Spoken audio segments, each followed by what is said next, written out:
If we're called into fellowship with Christ, why do we still live like church attendance is the goal instead of union with Him?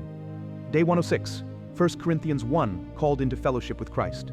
Paul doesn't open this letter by scolding a broken church. He opens by reminding them who they already are.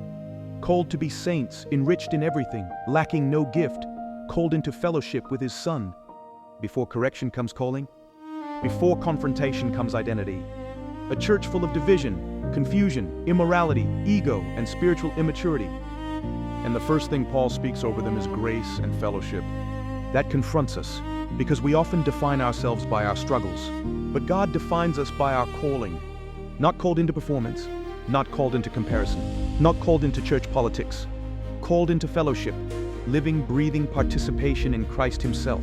1 Corinthians 1 reminds us, the Father calls us into relationship, the Son shares His life with us, and the Spirit keeps us anchored to His voice instead of our own chaos. Everything Paul will correct later flows from this one truth. Fellowship builds maturity, distance builds disorder. The pain of confusion fades when we come back to the center. Our calling isn't to chaos, it's to Christ.